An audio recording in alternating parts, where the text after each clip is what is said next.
Olá, sejam todos muito bem-vindos. Eu sou o Zé Alfredo e esse é o Repórter Pod, o podcast do jornal O Repórter Regional.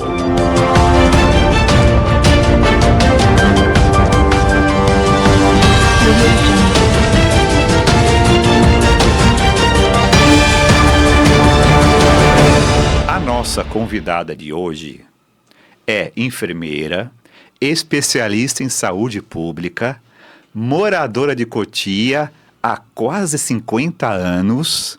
Ela é defensora do SUS. Ela vai falar coisas polêmicas sobre majoração do IPTU em Cotia, que interessa para a população. Vai falar sobre ampliação da Raposo. Seja muito bem-vinda, Cida Aires. Como é que você está? Obrigada, estou bem. Obrigada, Alfredo. Obrigada pelo convite. Poder estar aqui hoje, né, conversando um pouquinho, falando um pouco mais da nossa trajetória aí, das nossas propostas. Você, Cida, é uma militante muito antiga da área de saúde pública. Isso mesmo. A cidade de Cotia tem alguns problemas, que não é só da cidade de Cotia, é um pouco geral, né, em relação ao SUS. Eu queria que você comentasse o que é possível ser feito para que a população de Cotia não sofra tanto para conseguir, por exemplo, uma consulta de especialidade, para conseguir um exame que é um pouco mais difícil, porque quem tem saúde tem uma certa emergência, tem pressa. Então, eu queria que você comentasse de início sobre essa questão que é tão crucial para a população de Cotia. A saúde, que o município tem uma responsabilidade importante nessa parte, apesar da parceria com a União e com estados. Olha só, a saúde em Cotia, de todas as cidades da região, é a mais precária que tem, né? O investimento em saúde em Cotia, ele é escasso há muito tempo. A atenção com a saúde em Cotia, ela é muito ruim há muito tempo, já vem antes do governo Rogério Franco e piorou um pouco mais nesses últimos 8 anos. A gente sabe que Cotia, das cidades aqui, é uma das que tem uma renda per capita melhor. Claro que você tira um Barueri, por exemplo, que tem uma renda per capita muito maior, mas, por exemplo, em relação a Carapicuíba, vou comparar com Carapicuíba, que tem uma renda per capita muito pequena. A saúde em Carapicuíba é muito melhor do que em Cotia. Há mais investimento lá do que por aqui. Então, eu acho que primeira coisa a ser corrigida para que as coisas melhorem é começar a investir de fato o dinheiro público na saúde. É olhar para a saúde como um campo, né, de você ter uma sociedade melhor assistida. Outra coisa a gente falta muita especialidade aqui, como você disse, né? Cardiologista, pneumologista, neurologista. A gente precisa resolver isso como? Abrindo concurso público e contratando essas pessoas através de concurso público, contratando esses especialistas para atender na policlínica que a gente tem hoje, uma policlínica que não tem especialista. Outra forma de resolver isso também é a parceria com o governo do estado, que faltou até hoje para trazer o AME para Cotia. O AME é um centro de especialidades e que até hoje não se teve boa vontade para trazer. Existem alguns candidatos, não só em Cotia, não só em São Paulo, que falam muito de poupa-tempo da saúde. Outra coisa que eu acho interessante, eu já fiz estágio na época que eu estava me formando, eu fiz estágio na Saúde da Família lá em Praia Grande, quando eu estava no internato. E eu achei interessante o programa Saúde da Família, porque daí o médico trabalha em parceria com outros profissionais, né? Então eu queria que a senhora comentasse sobre esses projetos, ou de poupa-tempo da saúde, se é possível fazer, e também, são duas perguntas em uma, né? Sobre a questão de saúde da família, que é um projeto onde você tem uma equipe que é proativa, que vai visitar as pessoas. O que a senhora acha dessas duas propostas aí? Olha só, a saúde, o projeto, né? O programa Saúde da Família, ele é um programa que ele está dentro do SUS, ele faz parte da diretriz do SUS. E o programa Saúde da Família, cada município recebe uma verba especialmente para isso. Tanto é que se você não aplica essa verba, se você não mostra que realmente você atende os indicadores, alcança os indicadores da saúde da família, o município pode perder essas verbas. Então, a saúde da família não funciona em Cotia porque talvez essa verba não está sendo aplicada corretamente. Então, assim, e a saúde da família é uma coisa que contribui muito para a assistência primária. Né? Muito mesmo. E é a assistência primária que evita que as pessoas adoeçam e a gente tenha filas totalmente abarrotadas de pessoas precisando de especialistas, precisando de cirurgias. Então, o investimento em saúde da família, a boa aplicação dessa verba, ela contribui muito para uma saúde boa na cidade. Agora, quanto ao poupa-tempo da família, também, o poupa-tempo da saúde, desculpa, também é uma forma de você desafogar aquilo como Cotia está hoje, né? Com uma fila enorme, ajuda muito, só que não basta. O poupa-tempo da família, ele não dá aquela assistida mais necessária, né? É uma coisa para atendimento, resolução imediatas, coisas mais rápidas, mas ajuda e muito. Ok, Cida, eu queria que você falasse um pouquinho sobre os seus valores, sobre a ideologia do seu partido, da sua coligação, porque existem pessoas que acham que a sociedade deve se organizar através de políticas públicas para incluir as pessoas, para distribuir a renda, proteger as minorias. Existe um outro grupo que acha que as coisas têm que ser resolvidas mais pela iniciativa privada.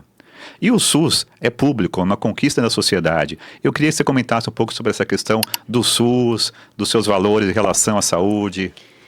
Olha, o SUS, isso não é só eu que sei disso, não é nem que acho, é que sei disso, é o melhor programa, é o melhor plano de saúde que existe no mundo. Né? Ele já tentou ser copiado em outros lugares, e não deu certo porque não quiseram investir nisso.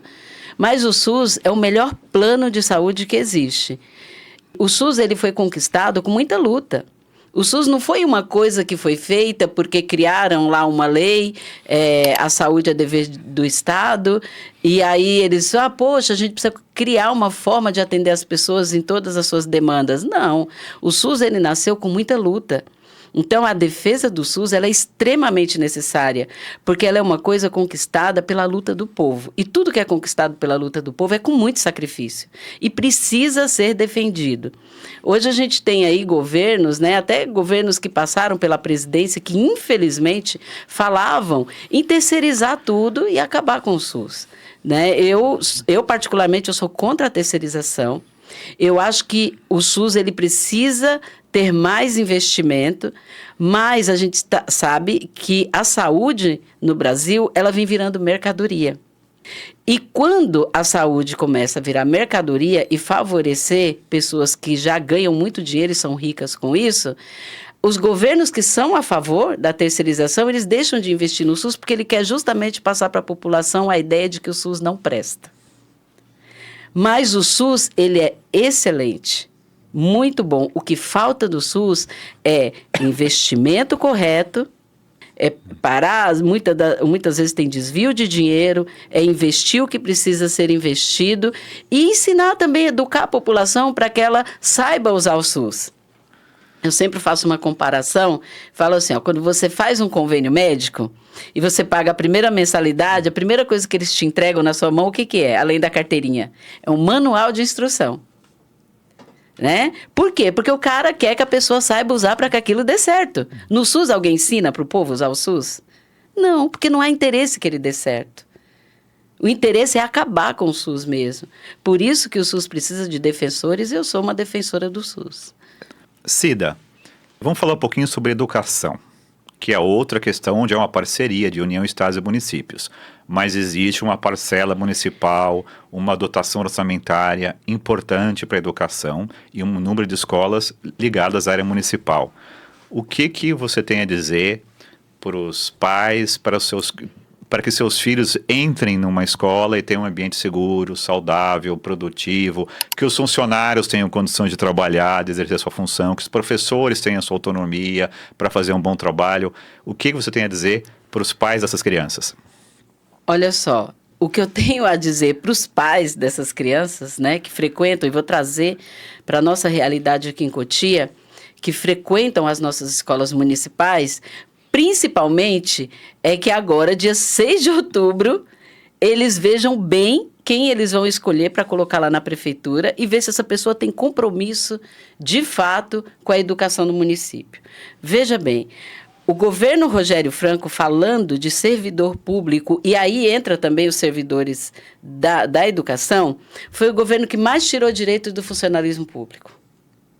Falta valorização e falta investimento nessa área, né? Os concursos públicos que se abrem não atendem à demanda. Então, falta valorização. Quando você não investe em funcionalismo público, você deixa a máquina capenga, porque é o funcionalismo público que movimenta essa máquina do serviço público. E depois, lá na frente, quem sofre com isso é o povo. Então, tem essa questão do funcionalismo público, que precisa ser mais valorizado e que haja melhor investimento, né, no funcionalismo público. E outra, a gente teve aí uma gestão que deixou as nossas crianças, por exemplo, na escola, 4 anos sem receber o uniforme escolar. Isso é uma vergonha. As nossas escolas estão todas sucateadas. Então, e outra coisa também, para que a educação traga o retorno para as nossas crianças e para os nossos jovens que nós esperamos, não basta só investimento em educação. A gente tem que fazer uma rede, tem que investir em educação, tem que investir em cultura, tem que investir em esporte, porque tudo isso trabalha de uma forma para direcionar as nossas crianças e os nossos jovens para um caminho seguro. E existe verba em relação ao orçamento da cidade para cuidar dessas escolas? Existe verba para tratar bem o funcionário público? Como é que o orçamento de Cotia pode atuar nesse sentido? Existem esses recursos? Olha, a educação em Cotia é a pasta que tem a verba maior, 30% do orçamento. Então, a gente não pode dizer que não existe verba para a educação. O que tem sido feito com ela ou ela não está sendo aplicada, ou ela está sendo muito mal aplicada. Cida, vamos falar sobre segurança? Sim. Eu fui morador da Granja Viana e lá minha casa foi assaltada 2 vezes. Depois eu me mudei para o Jardim da Glória, ali na João Paulo Ablas, nos Predinhos, quando eu fui professor da Estácio, e pessoas do meu prédio foram assaltadas também. Ou seja, a segurança não é só um problema deste ou daquele bairro, é um problema de todos os bairros de Cotia, seja você da classe social que você for, você sofre com questão de segurança. O que a Prefeitura de Cotia pode fazer em termos de guarda municipal, em termos de parcerias, em termos de conversar com a comunidade também, o que a Prefeitura de Cotia pode fazer para melhorar a segurança da população? Olha só, esse problema de aumento da criminalidade em Cotia, ele é sentido por todo mundo, como você mesmo disse, em todas as classes sociais, né? É na Granja Viana, é de quem mora na periferia, tem sentido esse aumento exponencial da criminalidade em Cotia. Isso é resultado do quê? Isso é resultado de um crescimento desordenado e sem planejamento. Porque se você tem uma especulação imobiliária na cidade, como tem aqui, irresponsável e muito grande, e você não planeja a cidade, o que vai acontecer? Vai faltar tudo, inclusive segurança, né? E a gente tem visto aí ultimamente que um dos problemas graves que a gente tem tido na nossa cidade é a falta de investimento na nossa Guarda Municipal. Você sabe que a Guarda Municipal de Cotia, ela já foi considerada uma das melhores de São Paulo, e eu acredito que ainda é. Eu acredito que ainda é, porque os nossos guardas, com toda dificuldade, eles estão na rua e trabalhando da melhor forma possível. Assim como os profissionais da educação, como eu disse, os guardas perderam todos os direitos que eles tinham, porque foi tirado do governo Rogério Franco, né? Foi tirado. Então, assim, é difícil trabalhar dessa forma. E não há investimento também na guarda. Outro dia a gente viu aí nos jornais que os guardas estavam trabalhando com colete vencido. E ainda falam que a empresa que ganha dinheiro vendendo colete diz que pode ficar mais 1 ano. Que empresa que quer ganhar dinheiro vendendo colete e fala, não precisa comprar agora, pode comprar daqui mais 1 ano. É colocar em risco. E também o investimento em educação também ajuda em controlar a criminalidade, em resolver esse problema de segurança. A gente tem uma delegacia da mulher que não há interesse em articular com o governo do estado para que ela funcione 24 horas, ela funciona em horário comercial. E a gente não tem nenhuma política pública na cidade que combata e que observe esses números de criminalidade. Por exemplo, a gente tem uma proposta de que, se eu eleita, construir um observatório na cidade de acompanhamento dos números e combate à violência contra a mulher. Cotia não faz nada disso. E a violência contra a mulher é um problema sério em Cotia e no Brasil, que é um problema, além de políticas públicas, é um problema cultural também. Queria que você comentasse sobre isso. Então, o machismo, ele está na sociedade, né? Infelizmente, a nossa sociedade, isso é estrutural. Assim como o racismo também é estrutural, né? O machismo é estrutural. Então, o que a gente precisa fazer para resolver isso, porque é um problema crônico da sociedade, em detrimento disso, é a gente começar, dentro das escolas, desconstruir isso na cabeça das pessoas. Precisa ter mais vontade de desconstruir. Mas a gente está vendo aí que governos, né, ultraconservadores vêm avançando e, ao invés da gente progredir, a gente está tendo que lutar para não retroceder. Então, eu espero, se for eleita, pretendo lutar contra isso na nossa sociedade, diminuir ou acabar com a violência contra a mulher em Cotia, mas eu espero que os outros candidatos também pensem a respeito disso, porque isso é uma coisa muito importante. Eu também queria entrar num tema um pouco polêmico, que tem a ver com segurança pública, e que eu acho que você pode ajudar a esclarecer coisas que as pessoas não sabem e não entendem. Os direitos humanos, às vezes, são interpretados de maneira errada pelas pessoas. As pessoas não entendem o que é. As pessoas deturpam, principalmente na área de segurança pública. Eu queria que a senhora comentasse, você, Cida, comentasse sobre essa questão dos direitos humanos, que a gente precisa esclarecer a população sobre o que são os direitos humanos e por que eles não têm nada a ver com proteção de coisas ruins, ao contrário, a proteção do ser humano. Queria que você comentasse alguma coisa sobre essa questão dos direitos humanos. Olha só, quando a gente fala em direito humano, a gente fala em direitos básicos. Por exemplo, todo mundo tem direito, né? E isso é lei, isso é constitucional. Todo mundo tem direito à moradia, todo mundo tem direito à saúde, todo mundo tem direito à educação, todo mundo tem direito a viver num ambiente que dê a ele as condições básicas para que ele viva. E quando você fala em criminalidade, direitos humanos e criminalidade, você está dizendo que essa pessoa, ela tem direito de ser protegida mesmo que ela tenha cometido algum crime. A lei dá direito isso a ela. E hoje o que a gente vê, por exemplo, principalmente na periferia, a gente ter uma abordagem, né, muito violenta da polícia contra os nossos jovens. Uma abordagem diferente daquelas que eles fazem, por exemplo, no jovem lá na Granja Viana. Então, assim, o mesmo direito que um tem, o outro também tem que ter. Então, as pessoas precisam ser tratadas com respeito e as leis que protegem elas precisam ser respeitadas. Mais uma questão que é cultural da sociedade em relação ao preconceito, em relação à dificuldade de proteger minorias, dificuldade de proteger pessoas menos favorecidas, que isso reflete na educação, na segurança, na saúde, né? É, isso mesmo. A gente vê aí hoje, por exemplo, jovens sendo encarcerados em massa, por exemplo, trazer agora uma questão, você não me perguntou sobre isso, mas jovens sendo encarcerados em massa porque carregam aí no bolso, são dependentes químicos e carregam aí no bolso a quantidade, por exemplo, uma quantidade de droga mínima, né, para o consumo dele. Mas quando a polícia aborda esse jovem, ela já trata ele como se ele fosse um traficante. E a gente tem o tráfico crescendo e ninguém está trabalhando de fato para combater isso mais de perto e os nossos jovens da periferia sendo encarcerados porque são dependentes químicos. Cida, está pipocando na imprensa esse assunto que todo mundo comenta, que é a majoração do IPTU para os moradores de Cotia. Eu queria que você comentasse sobre isso, qual a sua proposta em relação a essa situação, o que você tem a dizer sobre essa questão da majoração do IPTU, que é violenta, é pesada, hein? Então, olha só. O IPTU aumentou muito em Cotia, aumentou mais de 300%. O IPTU em Cotia. Então, isso é um absurdo. Por quê? Olha só, nós estamos vivendo numa cidade que está praticamente abandonada.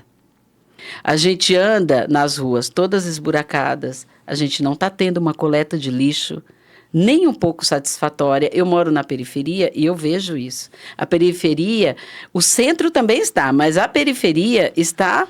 As pessoas estão vivendo dentro do lixo. E assim, aí você aumenta o IPTU, né? Aumenta o IPTU e você oferece esse tipo de serviço para as pessoas. Eu acho que o que a gente pagava antes já cobria todos esses gastos. Aí a gente tem que conviver com isso e ainda tolerar o desaforo de ter um aumento abusivo desse de IPTU. Então, se eleita, esse valor do IPTU, isso aí precisa ser revogado. O IPTU precisa voltar ao seu valor normal. Outra coisa que a gente também tem como proposta é que, se eleita, as pessoas desempregadas, aposentados, as pessoas em situação de vulnerabilidade não vão pagar IPTU na cidade. Porque a gente tem condições de manter isso com aquilo que a gente já recebe. Tem uma questão que eu acho importante conversar com os candidatos a prefeito, que existem basicamente 2 órgãos fiscalizadores das contas municipais, que é o Tribunal de Contas e a Câmara dos Vereadores. Você acha que esses órgãos estão agindo corretamente? Eles estão conseguindo evitar a corrupção? Estão conseguindo proteger que o dinheiro pago pelo cidadão tenha um retorno e benefícios? Você acha que há essa fiscalização efetiva? Você acha que a Câmara dos Vereadores é independente, fiscaliza, que o Tribunal de Contas faz o seu trabalho? Queria que você comentasse sobre essa questão. Olha, minha resposta é que a Câmara dos Vereadores em Cotia não é independente. Há muito tempo. Há muito tempo mesmo que a gente não tem uma única voz na Câmara de Cotia que fale em favor do povo e que faça o trabalho dele, que é fiscalizar o Executivo e legislar em favor do povo. Há muito tempo que a gente não tem. A Câmara de Cotia, ela parece mais um puxado da Prefeitura. Eles parecem mais empregados do prefeito do que representantes do povo. Eu vou te dar um exemplo. Se a Câmara de Cotia funcionasse realmente como ela deve funcionar, a gente não tinha tido nos últimos tempos tanto crime ambiental em Cotia. A gente não tinha tido, por exemplo, vereador envolvido em crime ambiental.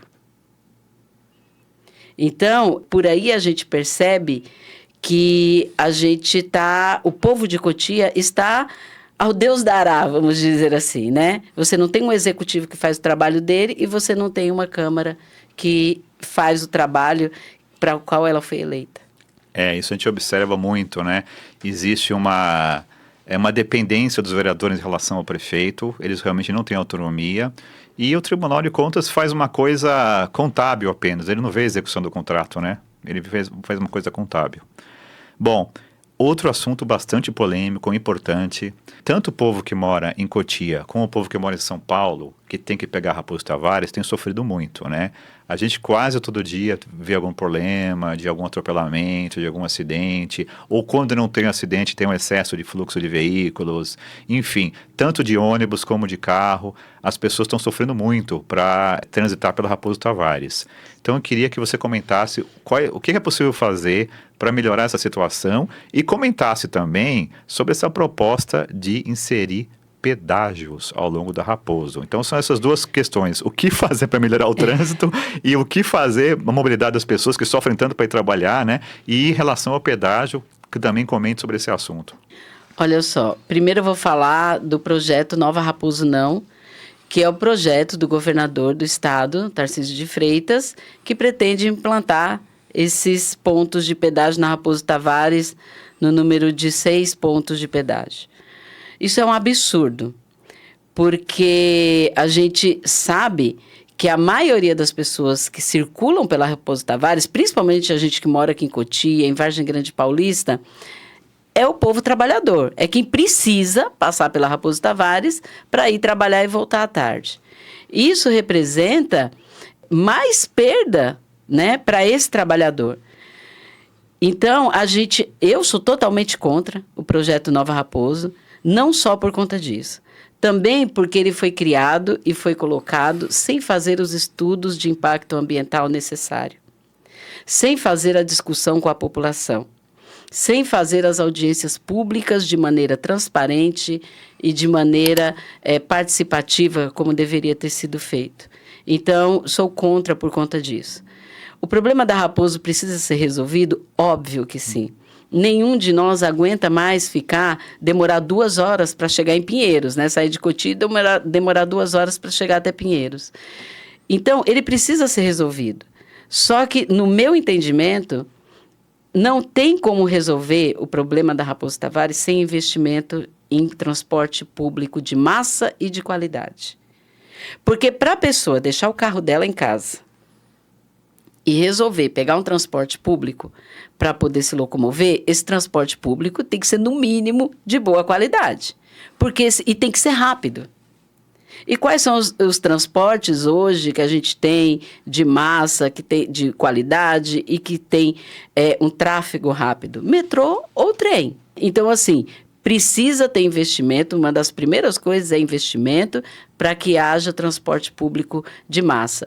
Porque senão, também, o que vai acontecer? A gente vai resolver o problema agora, vai ficar tudo bem, a população vai continuar aumentando e é que nem resolver o problema da obesidade fazendo furo a mais no cinto, entendeu? Aí daqui 20 anos a gente vai estar sentado discutindo a mesma coisa, porque a população vai continuar crescendo.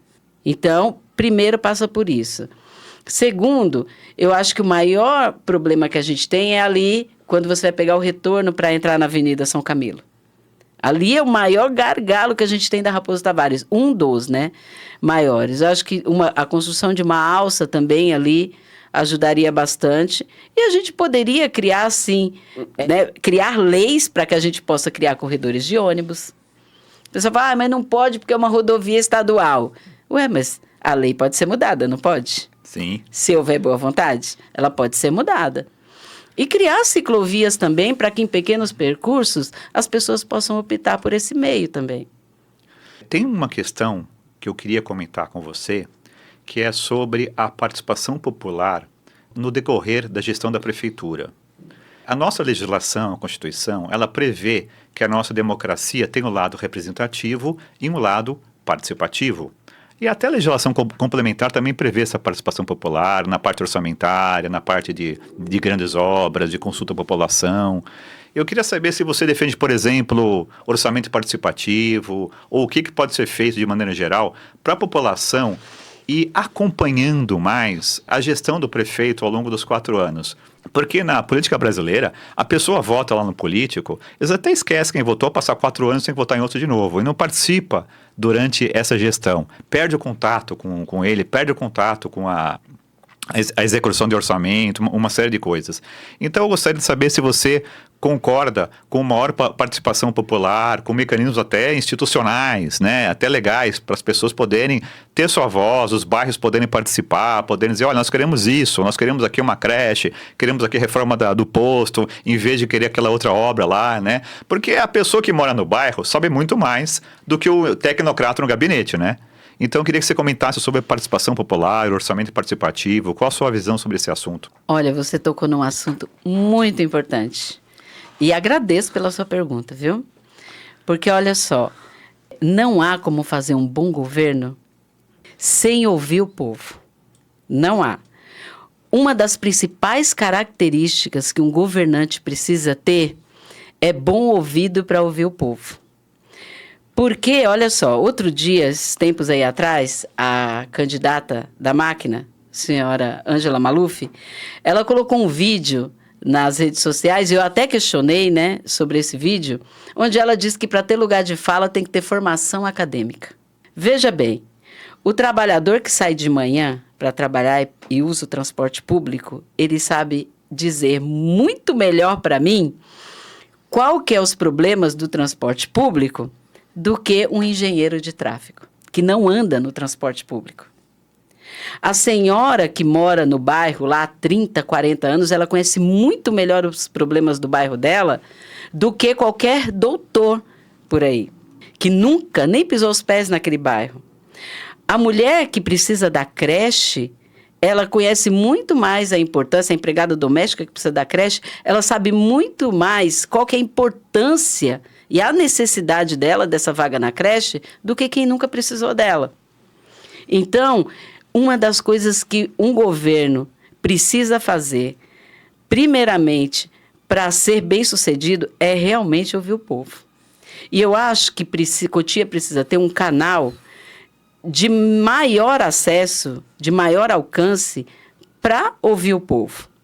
Eu acho que eu acho, não, eu tenho certeza que o prefeito, ele precisa estar mais perto do povo. Uma das propostas que eu tenho é criar o gabinete do prefeito no bairro.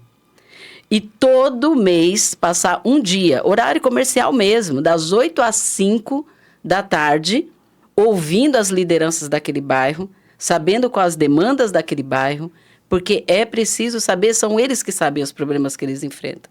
Então, ouvir o povo é uma coisa primordial e também fazer que os nossos conselhos funcionem. O orçamento participativo chegou a ser uma experiência bem sucedida em algumas cidades, em Porto Alegre, né? Principalmente quando já havia uma tradição associativa meio pré-existente, acabou funcionando melhor. A minha próxima pergunta é sobre meio ambiente. Eu sei que existe uma legislação que é municipal e outra que também é estadual, né? Tem tanto o plano diretor como a lei de zoneamento. O que fazer para que os bairros sejam protegidos de uma indústria poluente? O que fazer para que o verde de Cotia seja preservado, que a Cidade das Rosas, que virou Cidade do Cimento, né, volte a ser Cidade das Rosas? O que a senhora tem de proposta para a preservação do meio ambiente, para a qualidade de vida, para os parques, para a poluição? O que a prefeitura pode fazer? Existe uma parte que o poder local pode atuar nessa área. Queria saber quais são as propostas das cidades nessa questão. Olha, essa pergunta é uma pergunta muito pertinente também, justamente pelo momento que a gente está vivendo, né?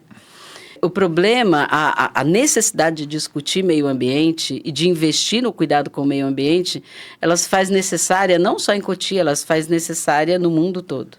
A gente está tendo aí as alterações climáticas que vem trazendo muito problema para a população e colocando em risco a nossa própria sobrevivência. Cotia não tem feito a lição de casa. Né? Eu falei aqui dos crimes ambientais em detrimento da especulação imobiliária. A gente tem visto isso acontecer em Cotia muito. Como eu disse, até envolvimento de autoridades públicas nesses crimes ambientais. Então, eu acho que uma das primeiras coisas que Cotia precisa fazer para contribuir para a preservação do meio ambiente e também cuidar do meio ambiente daqui da nossa cidade. E quando eu falo em contribuição para a preservação do meio ambiente, é porque quando eu faço o meu trabalho aqui, ele reflete lá em cima também. Parar de favorecer a especulação imobiliária sem olhar para as nossas matas, sem olhar para o nosso meio ambiente. Respeitar o uso da ocupação do solo. A gente aprovou um plano de gente, não, né? Essa prefeitura, esse governo e mais a Câmara Municipal, a maioria dos candidatos, dos vereadores votaram a favor. Se não me engano, acho que só 3 votaram contra. O restante, inclusive, o candidato a vice-prefeito da máquina votou a favor do plano diretor que autoriza a verticalização da cidade, né? Isso é um absurdo. Isso é um absurdo, porque isso também vai impactar no meio ambiente. E isso não vai resolver os problemas que a gente tem de moradia, por exemplo. Se você falar, não, mas resolve o problema de moradia, não resolve, porque esses prédios não vão atender a periferia, né? Só vai dar dinheiro para quem já tem.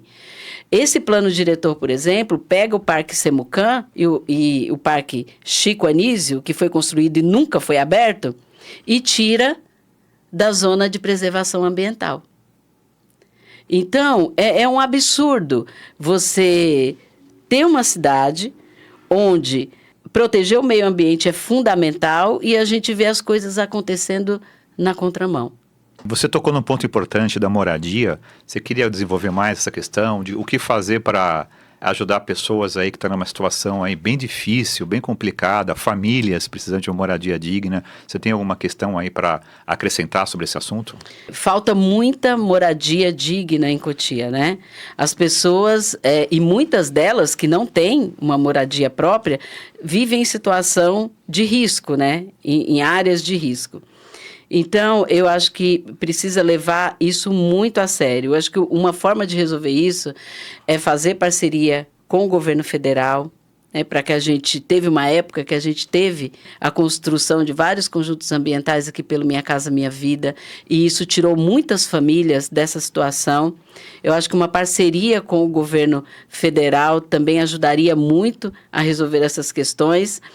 E aquelas que já moram em lugares onde elas não conseguem melhorar, porque não há uma arrecadação de IPTU ali o suficiente para melhorar o ambiente dessas pessoas, e elas vivem em situação de racismo ambiental, porque não há legalização. Dar continuidade, fazer um processo de regularização fundiária, isso é importante.